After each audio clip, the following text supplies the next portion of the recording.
Well, there's a short-term fix, as we mentioned earlier in the show, to fix the state's broadband mess. Okay, so what does the future hold, though, for internet in schools? It's just one topic in tonight's Making the Grade with Idaho Education News reporter Kevin Richard. Kevin, we now know that the governor has signed the bill and the money is going to go into the Department of Education in order for schools to keep broadband. How is that going for schools?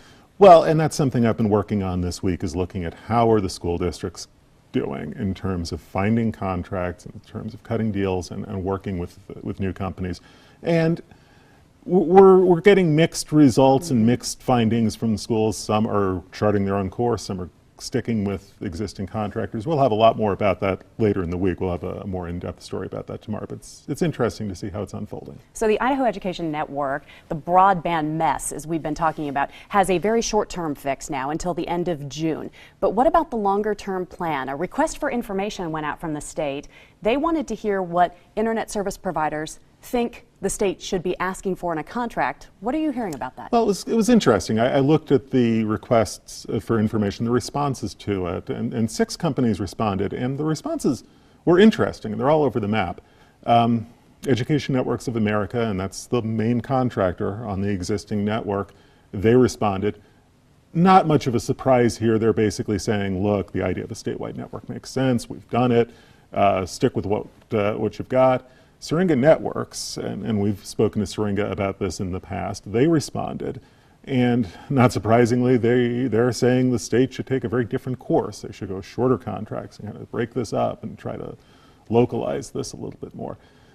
Maybe the most interesting response was from one company in North Idaho, which is a contractor that actually has some business with school districts in terms of providing internet.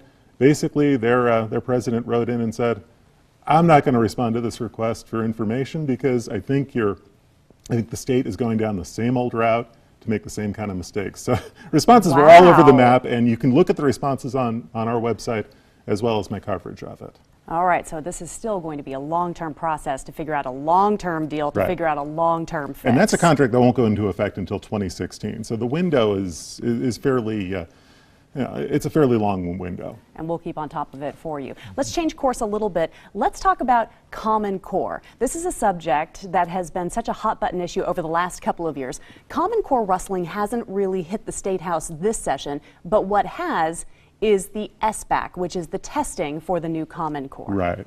Yeah, basically, nobody seems to be talking right now about going after Common Core or trying to repeal Common Core. There are folks in the State House who have questions about Common Core, but that's not really where the focus is. The focus is instead on this SBAC test. This is the online test that kids are going to have to take this spring. This is the first year of it. And it will take several hours for students to complete it. It's maybe 7 hours or so in the high schools, and maybe more like 5 or 6 hours in the lower grades. At any rate, you've got a resolution in the legislature. Stephen Thane, who's no fan of Common Core, Senator Stephen Thane, is pushing this resolution, which would basically have the state review the SBAC, require Sharia Bar to come back next year with possible alternatives to the SBAC. What was interesting in that hearing, Boise School District spoke in favor of this, West Ada School District spoke in favor of it, IEA spoke in favor of it. So there's a lot of concern about the SBAC, and it's concern from folks like the Boise and West Ada districts who support Common Core.